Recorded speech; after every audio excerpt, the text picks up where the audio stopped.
Sexology, the basis of endocrinology and criminology, a book by Samaeal on Weor. Part 1. Chapter 1. The pineal gland. The pineal gland is situated in the posterior part of the brain.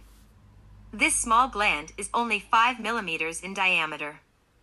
A very important, fine, sand-like tissue surrounds it. The pineal gland is a small tissue of a red-grayish color. This small gland is intimately related with the sexual organs. The pineal gland secretes certain hormones that regulate the whole process of evolution and the development of the sexual organs. Conventional science assures that after these hormones have achieved their purpose, then this gland degenerates into a fibrous tissue. They state that after the total development of the sexual organs, the pineal gland is no longer capable of secreting any hormones. Descartes assured us that this gland is the seat of the soul. Asians assure us that this gland is a dormant third eye. When Western medicine of the world discovered that this gland is only a red-grayish tissue situated in the posterior part of the brain, then it rejected the affirmation of Descartes and the Asians. It would have been better not to have created scientific dogmas and to have studied instead all the concepts in an eclectic and didactic form. The yogis of India assure us that the pineal gland is the window of Brahma, the diamond eye, the polyvoyant eye, that through some special training gives us the perception of the ultra. Western science should study these concepts of Asian yoga. Western science is not the whole science. It is urgent also to study Asian science. We need a complete, integral culture.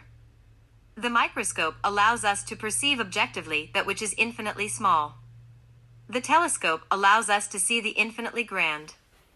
If the pineal gland allows us to see the ultra of all things, then we should study the Asian yoga and develop that wonderful gland. The yogis of India have practices through which one can obtain a special superfunction of the pineal gland. Then we perceive the ultra. To deny this affirmation of Asian yoga is not scientific. It is necessary to study and analyze. The Asian sages say that sexual potency depends on the potency of the pineal gland. Now we can explain to ourselves the scientific basis of chastity. There is no doubt that all the great biblical prophets were great pinealists. Scientific chastity combined with certain practices permitted them to see the ultra of nature. Gnostics state that the atom of the Holy Spirit is found within the pineal gland. Biology is resolved to investigate all these things. The Asians affirmed that in the pineal gland is found the lotus flower of 1,000 petals. There is no doubt that this is the crown of saints. Human beings of great intelligence have their pineal gland highly developed. It has been discovered that the pineal glands of cretins are atrophied.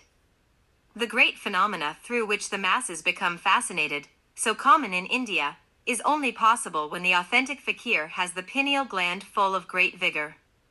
The blood directly absorbs the secretions of the endocrine glands. The blood bears all the secretions of the endocrine glands to other organs and glands that are then forced to be pushed in a major effort to more intense work.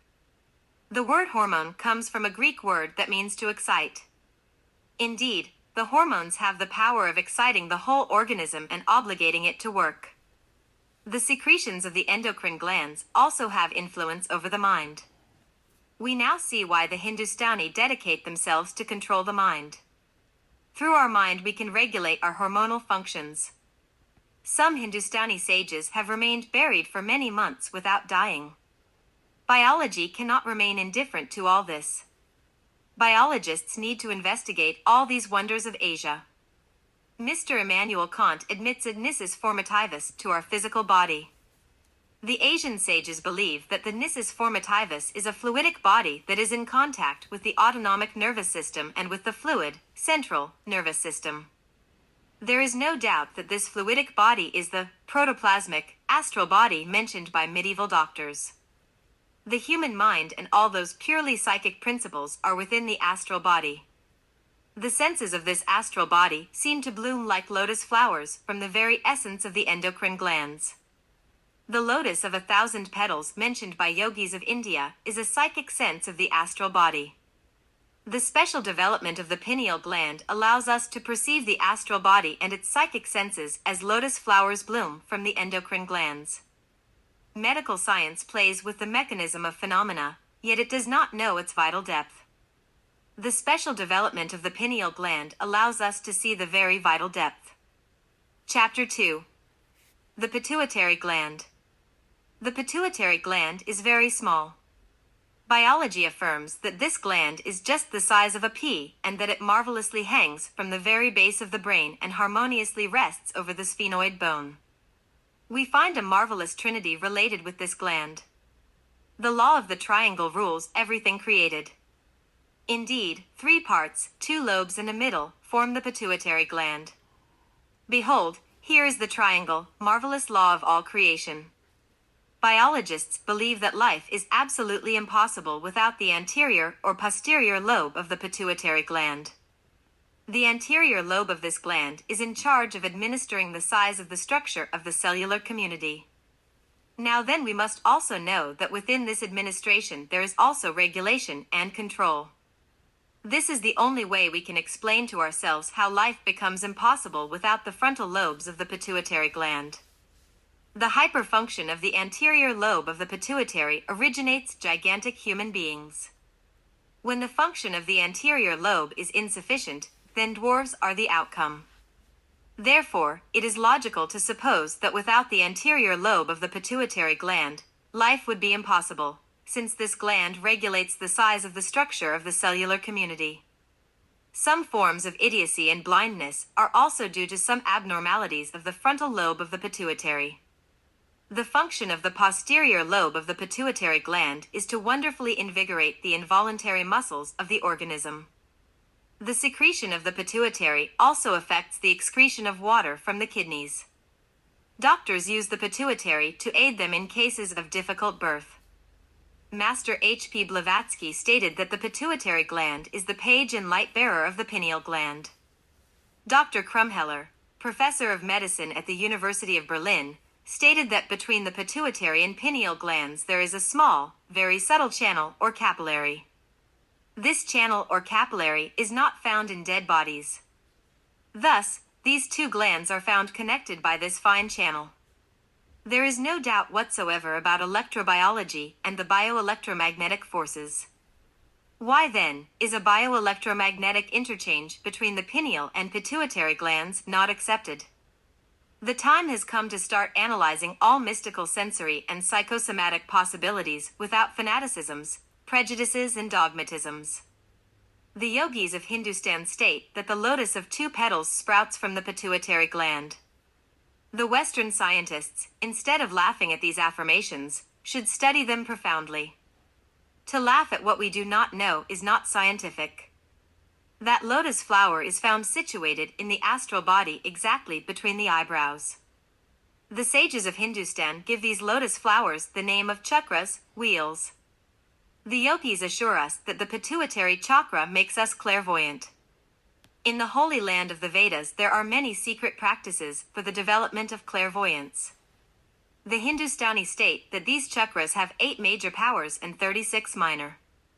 The clairvoyant can perceive the ultra of nature.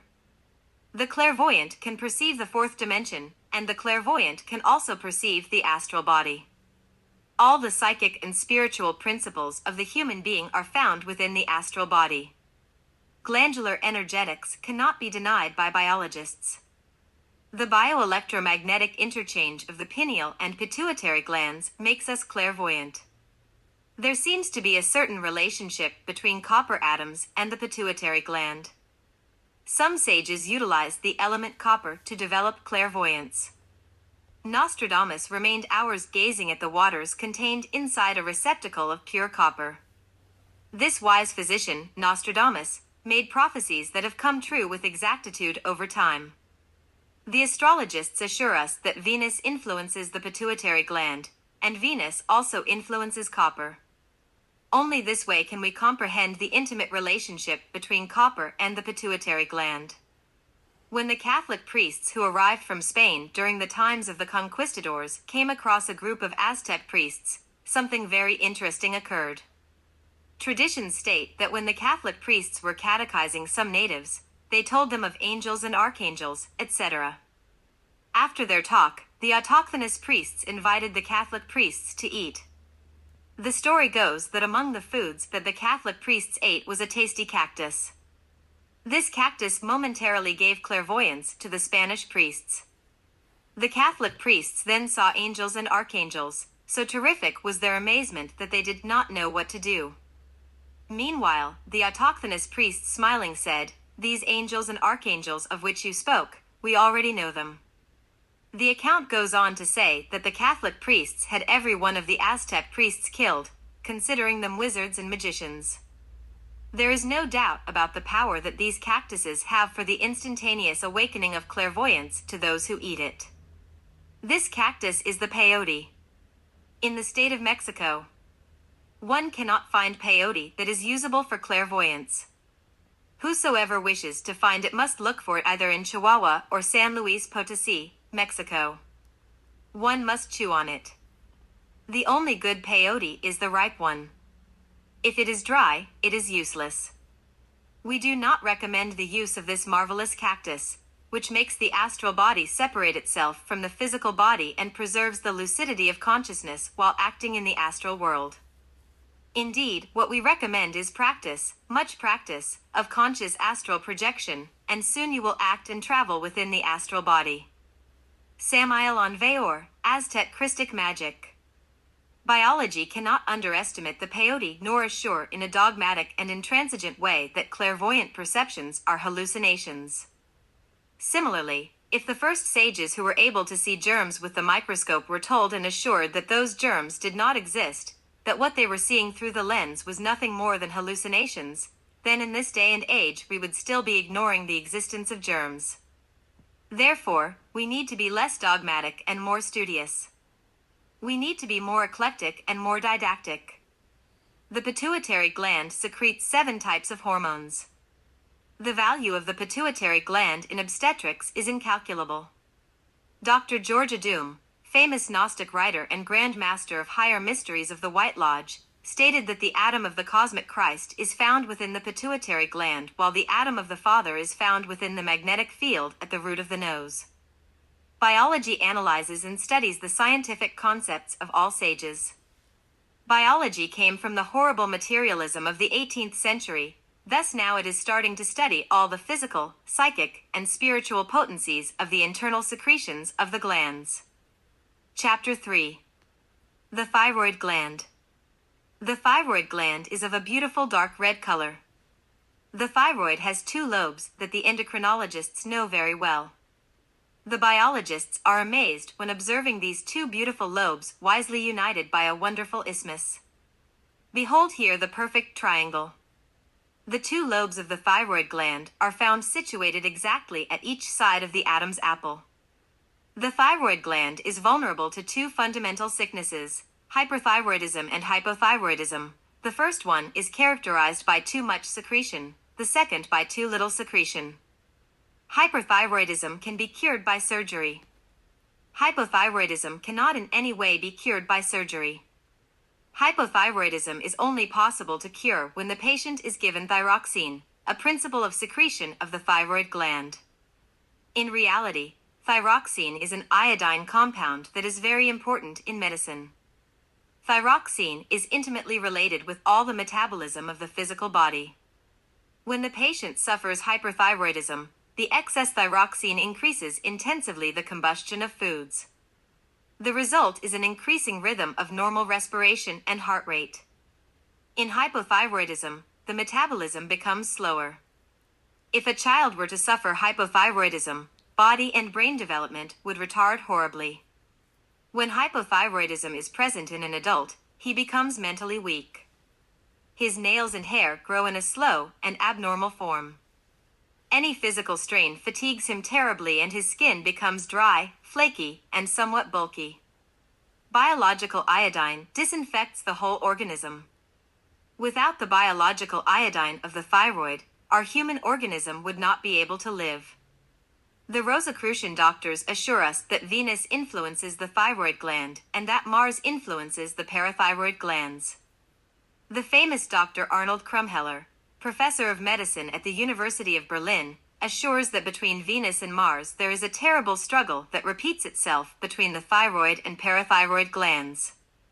On a certain occasion, an old farmer who did not know how to read or write assured us that he had cured himself from the sickness of goiter by applying to himself a plaque of lead. The farmer told us that he made 2 small perforations with the purpose of tying a thread or cord. With that cord he tied the plaque around his neck, leaving the plaque over the root of the goiter. The farmer assured us that during the 3 months he wore the plaque, he was cured radically. He also mentioned to us that some family members also cured themselves with the plaque of lead. Metal therapy is practically in an embryonic state. There is no doubt of the great possibilities of metal therapy. We knew South American peasants that utilized salt and saliva, applying it during breakfast as the only remedy for a goiter. They mixed these 2 elements during the waning of the moon and then applied it. This was their only remedy to cure such an ugly sickness. Biology is willing to study profoundly all these therapeutic systems of the peasants, because we are convinced that many of those formulas that our grandmothers used saved the lives of many illustrious personages. The yogis of India state that the root of the laryngeal chakra comes out of the thyroid gland. The great doctor of the Hindustan Sivananda assures us that the laryngeal chakra has 16 lotus petals. Many Western scientists laugh at what they do not know. The Asian sages state that there is a superior that is capable of registering the waves from the ultra. They call that superior clairaudience. The laryngeal chakra is the center of clairaudience. This demonstrates to us the intimate relationship between the thyroid gland and the mind. If the thyroid gland and the mind are found so closely interrelated, why not admit that the Asian thesis on the chakra of the thyroid and its conceptual synthesis is valid? The sages of India state that they acquire conceptual synthesis by developing the laryngeal chakra. Physics accepts the ether. The Hindustani state that ether is but a condensation of the tattva akasha. The great Asian yogis state that matter is the condensation of the ether, and ether, at the same time, is a condensation of the tattva akasha, in which they find the ultimate synthesis, the primordial root of matter. The Hindustani consider the akasha to be the primordial sound, and that its instrument in the human being is the creative larynx. Dr. Sivananda assures us that with the development of the thyroid chakra, we can control akasha, and we can achieve life during the profound night of the great pralaya. According to Dr. Sivananda, eminent endocrinologist and Hindustani yogi, by awakening the chakra of the thyroid gland, we achieve clairaudience. If one submerges into daily meditation with the purpose to hear a distant friend, then during the period of sleep one would be able to hear his words. With inner meditation, one can awaken clairaudience. The secretions of the endocrine glands are intimately related with all the order and control of the autonomous nervous system of the so-called involuntary muscles. The glandular secretions govern, with great physiological cosmic wisdom, all the wonderful metabolism of the physical body. The endocrine secretions control the growth and development of all the grand cellular community. The secretions of the endocrine glands control the characteristics of sexuality. The thyroid gland has an auric radiation that is truly wonderful. Chapter 4. The parathyroid glands. The parathyroid glands should never be removed, because it has been proven that terrible convulsions and inevitable death can occur. In a very amazing, knowledgeable way, the 2 pairs of parathyroid glands normally regulate all the calcium values that are abundant in the cells and blood. The secretions of the 4 wonderful parathyroid glands have to carry out the whole labor of calcium control in the cells and the blood.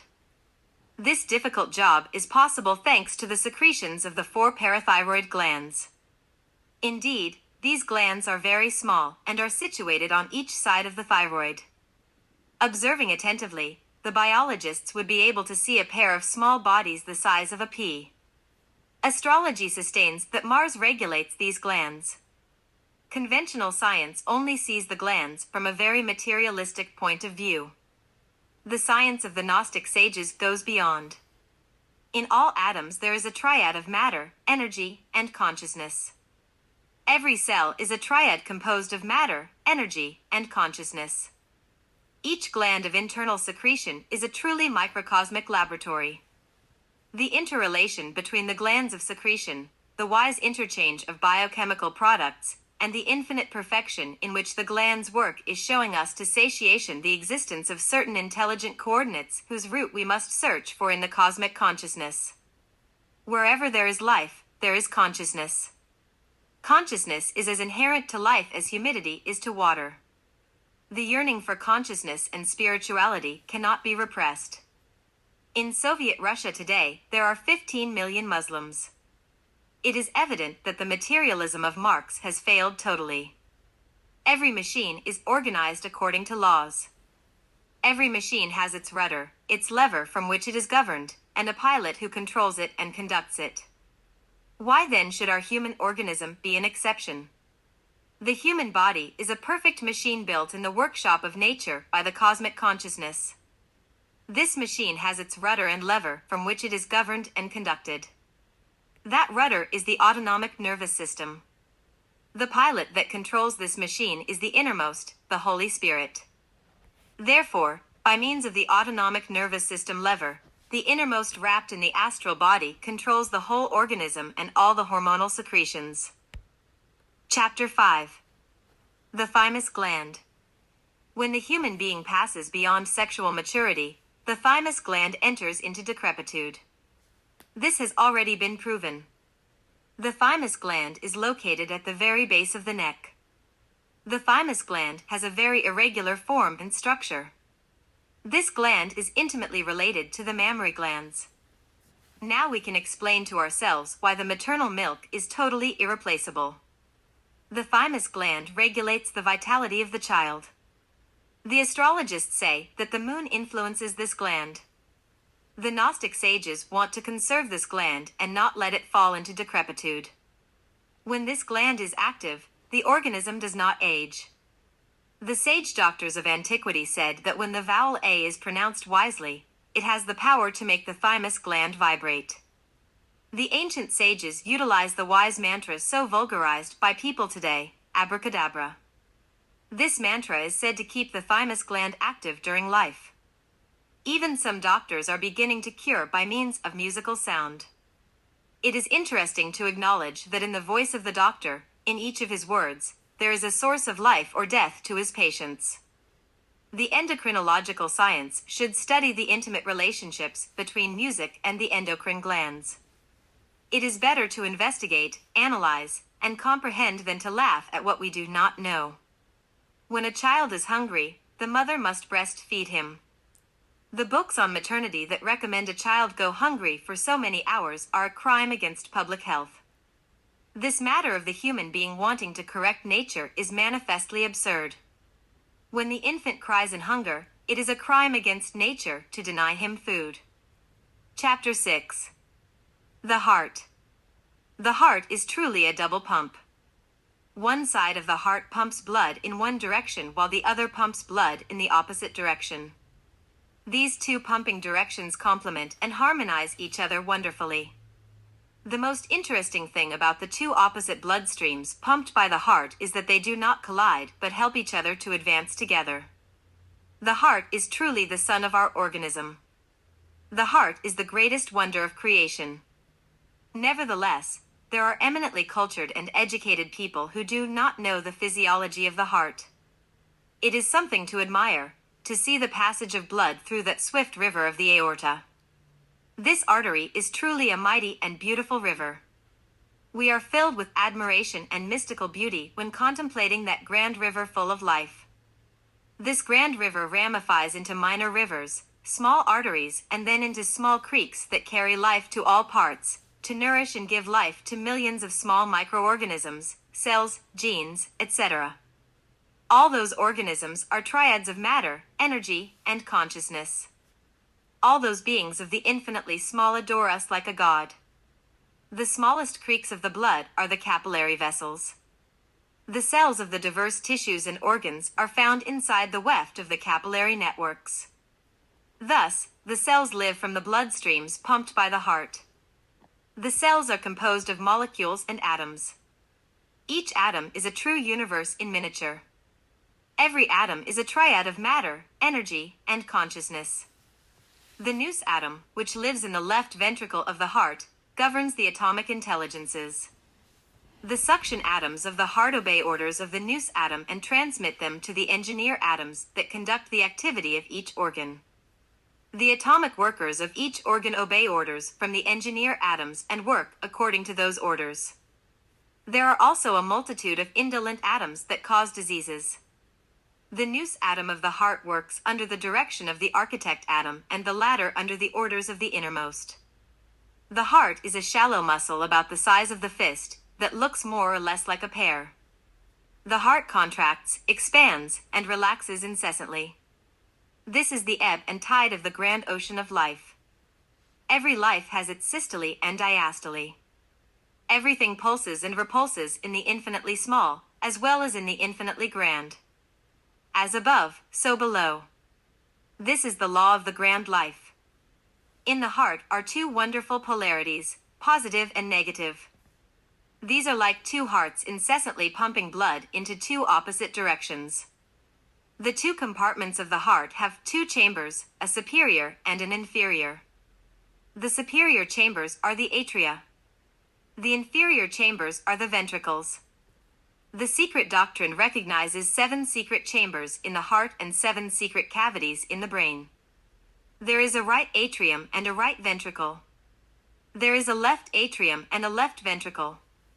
The superior chambers from right to left are the atria. The inferior chambers from right to left are the ventricles. Meditating on the heart lotus, we control the tattva vayu, air principle, and the power over winds and hurricanes is granted. The Hindustani state that the lotus flower of the heart has 12 wonderful petals. The whole intimate functionalism of the heart, its whole vital profoundness, must be sought in the lotus flower of 12 petals whose subtle stem emanates from the heart temple. The vena cava, full of organic wastes, deposits blood into the heart.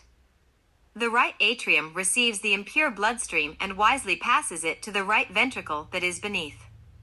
A few instants later, the right ventricle pumps its blood charged with lymph and wastes through its valve to pass it to the interior of the lung by means of the pulmonary artery.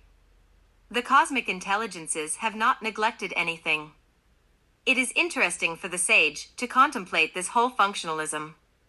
It is wonderful to see the great pulmonary artery divide itself into the 2 smaller arteries, one for each lung. Inside the lungs, the pulmonary arteries ramify also, until they become minute capillary vessels.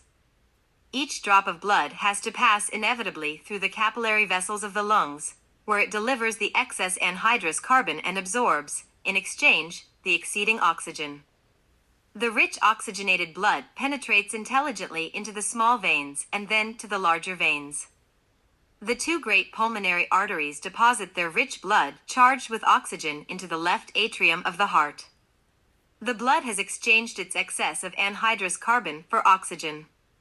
Now, with life renewed from the left atrium, the blood passes to the left ventricle and then through the aorta under the rhythmic impulse of the heart and follows at last into all the arteries and sanguineous vessels. In all this work we can see the intimate relationship between vayu, air principle, and the heart. Therefore, the Hindustani are not too far off when they associate vayu, air principle, with the heart. This demonstrates to us the physiological cosmic knowledge that the Asians possess concerning the heart organ. Why do the Westerners not want to study the Asian yoga? Why do the Westerners want to laugh at what they do not know? It would be wiser to study Sivananda, the great yogi. The book entitled Kundalini Yoga is a prodigy of Asian wisdom. Those who wish to put their body in a jinn state, those who want to learn to put their physical body in the 4th dimension, must develop the lotus of the heart. A yogi with his body in a jinn state can fly through the air, walk on water, as Jesus Christ did on the Sea of Galilee, or walk through fire without burning as many yogis of India do. A yogi with his body in a jinn state can go through rocks as the disciples of Buddha did. The lotus of the heart develops with meditation and prayer. The Western doctors say that the heart produces 2 sounds, one low-pitched and muted and the other loud and high-pitched, lub and dub. The physiologists assure us that the first sound is pronounced immediately after the contraction of the ventricles, and that the second is due to the closing of the valves that separate the ventricles of the aorta and the pulmonary artery. The Hindustani doctors go further because they have refined their senses. The yogis of India state that in the heart there are 10 mystical sounds. The first is chini, like the sound of that word, like the voice of the Son of Man. The second is chini chini. The third is the sound of the great cosmic bell. The fourth is that of conch, the internal thundering of the earth. The fifth is that of tantri, lute. The sixth is that sound of tala, symbols of the gods. The seventh is that of enchanted, flute. The eighth is that of bari, big drum. The ninth is that of mridanga, double drum. And the 10th is that of clouds, thunder, the sound. Of the 7 thunders that in the Apocalypse repeat the voices of the Eternal One. Hamsupanishad. If the sounds heard by the Western doctors are true, why can the 10 sounds of the Asian not be true? If the 2 sounds of the Western doctors have been demonstrated, why should the 10 Asian sounds not be demonstrated? Everything is a question of demonstrative scientific procedures. The Westerners have their demonstrative scientific procedures.